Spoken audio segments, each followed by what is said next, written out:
una pregunta, no, y esta quizás sea un poco más controvertida o controversial. Conocemos nuestra visión, conocemos nuestra doctrina, pero hay puntos en nuestra doctrina que son bastante radicales, llamémosle así, como por ejemplo la Santa Cena, Ujú. eh, el ministerio pastoral de las mujeres. Hay elementos así que, sinceramente, muchas personas se han ido de nuestra iglesia porque no acepto ese punto doctrinal. Sin embargo, cuando estudiamos la palabra como tú nos lo has enseñado, está ahí. Está ahí y es claro, ¿no? Eh, ¿qué, qué, qué, qué nos dirías, ¿no? ¿Cómo nos dirías acerca de estos puntos, ¿no? Porque realmente es lo que la Biblia dice. Sin embargo, son como motivos bueno, el Centro de Vida Cristiana puede hacer cosas raras, ¿no? Y yo no creo que hagamos cosas raras en la iglesia, sino más bien que lo que está en la Biblia, como hemos aprendido, si está en la Biblia, lo creemos y lo practicamos, ¿no? ¿Qué piensas tú, por ejemplo, sobre eh, la Santa Cena? Ujú. Ok. Quizá mi propia trayectoria me hace fuerte en algunas cosas y me hace débil en otras, Ujú, como la trayectoria de cualquiera, ¿no? Pero en algo que puedo quizá expresar eh, como fortaleza o debilidad, es ujú, que nunca pertenecí a ninguna otra iglesia. ujú, Entonces, tengo quizá un mejor posicionamiento para no querer como traer ujú, puntos de vista de otros sitios ujú, al nuestro. Quisiera realmente poder ser fiel a la Biblia, a la Escritura, a la palabra de Dios, donde creo ujú, que efectivamente los cielos y la tierra pasarán, pero su palabra no pasará. ujú, Entonces toda la Biblia es útil ayer, hoy y en el futuro. ujú, No hay como esto sí y esto no. ujú, Entonces, claro, si vemos las liturgias de diferentes iglesias y congregaciones, eh, tienen aspectos de tradición católica, de tradición evangélica, de tradición ujú. protestante, diferentes denominaciones, y es lógico entenderlo, o sea, los vienen con un antecedente litúrgico Mm, de sus propios pasados, de sus mm, propios, o sea, vienen arrastrando mm, cosas. Entonces, una de las cosas que en las iglesias cristianas solemos decir es que le decimos, por ejemplo, a los católicos o a otras personas, decimos, mira, está en la Biblia, vuélvete a lo que está en la Biblia, ¿no? Pero hay cosas donde algunas iglesias dicen eso a otros, pero ellos mismos no se hacen a ese punto. ujú, Eh, Algo que yo he dicho y que espero seguir diciendo siempre es que todo es cambiable en Centro de Vida ujú. si la Biblia lo dice. Ajá, Eh, correcto. entonces, lo hacemos lo más pegado a la Biblia que podemos, pero también puedo entender que hay cosas que en un momento dado lo veía de una manera Ujú, y al recibir mayor revelación, mayor información, podemos también poner las ujú, cosas en una forma más clara ujú, y no nos tiembla el pulso para cambiar y decir que nos habíamos equivocado. ujú, Y este es un gran ujú, problema, ¿no? Este es un gran problema, ¿no? Cuando se dice en la religión popular de etiqueta cristiana más grande que hay, ¿cuántas cosas quisiera hacer el líder mundial que sabe que si las hiciera provocaría un problemón dentro de ujú, su propia congregación, ¿verdad? Porque habría ya gente en pro y en contra, etcétera, ujú, ¿no?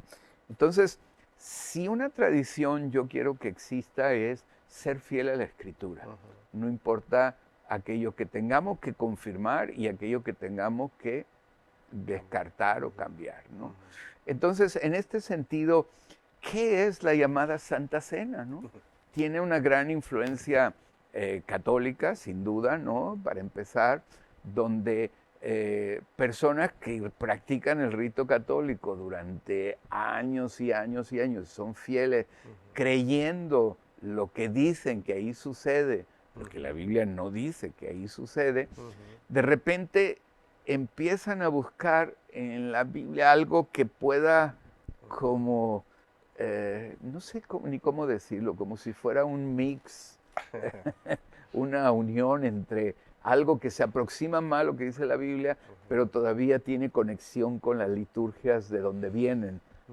y no llegan a ser liberados totalmente, ¿no? Lo que veo yo, hasta donde puedo ver que Jesús hizo, es que durante 3 años, en el caso de algunos discípulos, después se fueron uniendo otros discípulos en el transcurso de esos 3 años, lo que hacía todos los días estaba con sus discípulos. Y todos los días desayunaba, comía y cenaban juntos, ¿no?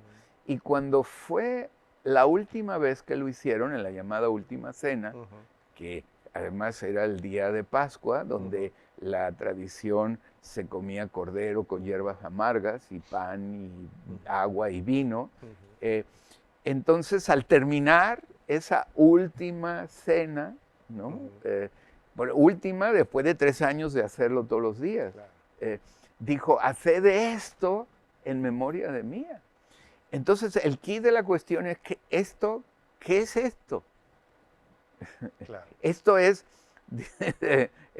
cogió lo que quedaba en la mesa, los restos de la comida que acababan de ingerir, ¿no?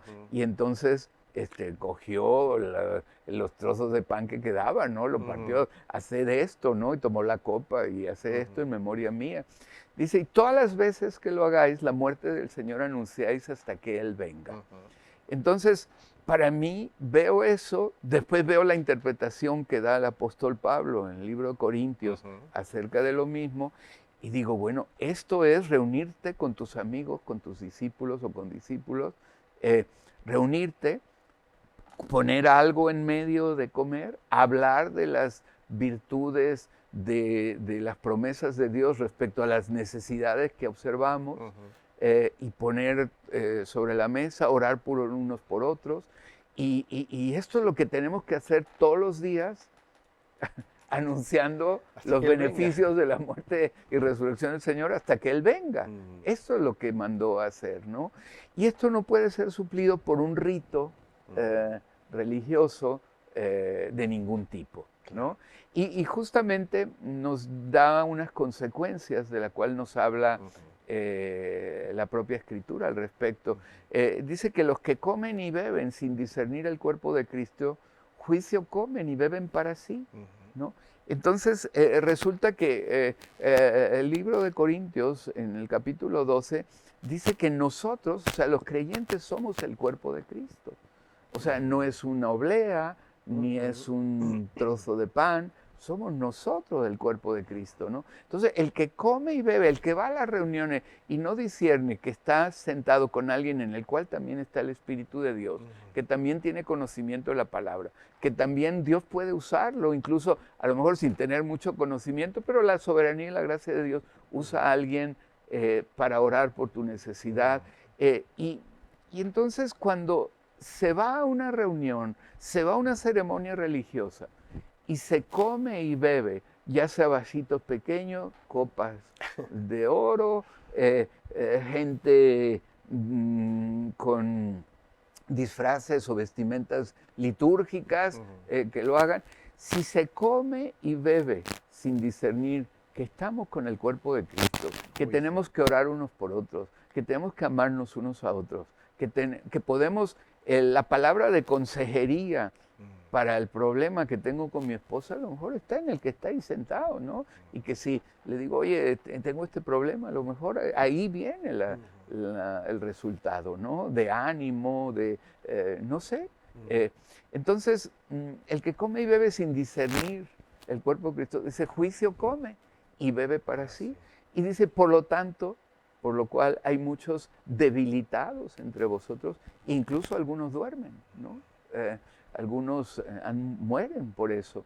Entonces esto yo lo veo que además se cumple efectivamente. Nunca he visto, porque he ido invitado a predicar ya a través de todos estos años, muchas veces a iglesias evangélicas, donde celebran la ceremonia con vasitos o copitas o galletitas, ¿verdad?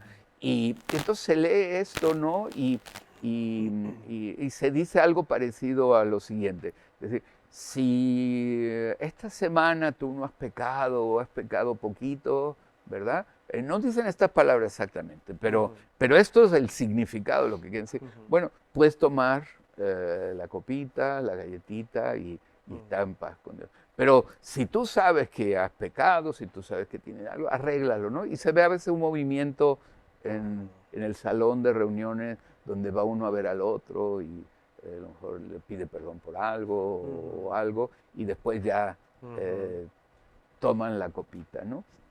Entonces digo, bueno, pues es una forma de escenificar algo, pero es una escenificación, no es lo que ocurrió. Claro. No es sentarse a la mesa juntos y conocer nuestras necesidades y nuestras cosas. Entonces, no es que no creamos en la mesa del Señor, es que creemos como nadie. Claro, claro. ¿Verdad? Además empieza, este es mi nuevo pacto, esta es la nueva forma de relacionarse conmigo. Ellos no sabían que era la última cena, ni sabían lo que iba a pasar, aunque Jesús ya le había advertido que él iba a partir. Entonces, ese nuevo pacto estaba diciendo Jesús, la nueva forma de tener relación con Dios es por medio de lo que va a suceder, de la sangre y de comer el pan, porque comer el pan, ¿qué es? Jesús dijo, yo soy el pan de vida, ¿no? Así es, sí. El que de mí cree, o sea, creer en Jesús, es tomar el pan. ¿Y Centro de Vida dónde hace esto? Porque aquí los domingos no lo hacemos, ¿no? Claro, por eso es tan importante las reuniones en los hogares, ¿no? O en las casas, o aún puede ser en una cafetería o en un lugar adecuado para ponernos el uno con el otro, porque el kit de la cuestión es, claro, no existía la fotografía o los filmes, ¿no? Para el momento que Jesús hizo, ¿no? Pero ¿cómo leyendo una y otra vez ese pasaje cuando dijo, cogió el pan y lo partió y dijo, esto es mi cuerpo, dijo, esto es mi cuerpo, o dijo, esto es mi cuerpo. Claro. Entonces, yo por todo el contexto de la Biblia tengo que entender que dijo, esto es mi cuerpo, vosotros sois el cuerpo de Cristo, no un trozo de pan. ¿No? Wow. Claro, cuando tú escuchas esta explicación y lees la Biblia, tiene sentido. Yo durante años he tomado la Santa Cena y lo que me inundaba en ese momento era un profundo temor por la condenación y castigo por mis pecados. Y a veces ese tiempo de Santa Cena se convertía en el tiempo en el que tengo que pedirle perdón a Dios por todo lo malo que he hecho. Porque si voy a tomar el pan, puedo ser castigado. Cuando es todo lo contrario. Él vino a traernos una nueva forma de relacionarnos con Él, no basada en el miedo, sino basada en su amor y entrega por nosotros. Así es. Su sangre, ¿no? Así es. Además, cuando nos relacionamos en la forma bíblica con el resto del cuerpo de Cristo, realmente son suplidas nuestras debilidades. Y puede ser que alguno evite caer muerto. Como literalmente dice que por comer y beber sin discernir el cuerpo de Cristo hay debilitados y algunos duermen, algunos han muerto. Entonces, yo nunca he visto en una reunión, ni sé de alguna narración, que en una reunión de estas de iglesias donde toman las copitas y o sea, alguien caiga muerto o alguien ahí mismo le caiga un rayo o algo. No, esto que yo sepa, no lo he visto ni lo he leído en ninguna parte, pero sí he podido ver cómo personas que van a nuestras reuniones o van a otras reuniones de la iglesia y no tienen el discernimiento para saber que también Dios habla a través de otras personas y que el consejo para su problema puede estar en el corazón, en la experiencia de otras de las personas que está yendo a Ujú. congregarse. Entonces, cuando van a la reunión sin discernir que ahí está el cuerpo de Cristo, que al abrir tu problema con alguien puedes encontrar el consuelo, puedes encontrar el consejo, en la experiencia de otra persona que pasó por ese problema, puedes encontrar la respuesta que tú necesitas, pues permanecen debilitados Ujú. e incluso pueden morir. Y esto lo he visto suceder, eso sí lo he visto Claro. suceder. Tú una vez nos enseñaste, ¿no? Que lo que estaba sucediendo en ese momento es que pues algún discípulo estaba con otro bromeando, otro estaba recostado sobre el hombro de alguno, recordando lo que habían pasado por el camino ese día y, y cómo comprender el cuerpo de Cristo es decir, yo tengo necesidad de ti, yo tengo necesidad del que tengo al lado, ¿no? Así es. Y la propia escritura, por ejemplo, si leemos Juan 10, 11, 12, 13, 14, 15, 16 y 17, todo eso nos habla de una sola sentada a la mesa, Ujú, de Jesús. ujú, O sea, ¿qué pasó cuando Jesús con sus discípulos se sienta a la mesa? Y entonces ahí vino la mujer a regar con lágrimas sus pies, ujú, ¿no? O sea, hay un montón de cosas, ¿no? Donde hay gente que está débil o que va a evitar morir ujú, debido a algo que sucede en ujú. medio de ese ambiente Claro. donde buscamos de Dios conjuntamente, hablamos de los beneficios de la muerte y la resurrección de Cristo en una forma de vida cristiana aplicada. Claro. Es decir, qué bueno saber misterios de Dios, ¿no? A veces decimos en broma un poco, qué interesante saberías saber cuántas plumas tienen las alas de los ángeles, ¿no? Pero Ujú, bueno, es un poco de bromado, ¿no? Ese ujú, comentario, pero el tema, lo que me interesa es cómo me llevo mejor con mi esposa. ujú, ¿Qué hago con los problemas que tengo con mis hijos? ¿O ujú, qué hago con los problemas que tengo con mis padres? ¿No? ¿Y ujú, qué experiencia tiene? ¿Cómo has aplicado el cristianismo, la vida cristiana tú en tu vida, que me pueda servir a mí en la mía? ¿no? ujú, Y entonces el Espíritu de Dios empieza a fluir de una manera que el débil ujú, se fortalece, ujú, ¿verdad? Y el que incluso tiene riesgo de apartarse totalmente de la fe por desánimo o incluso por una enfermedad física es sanado y evita morir. ujú, ujú.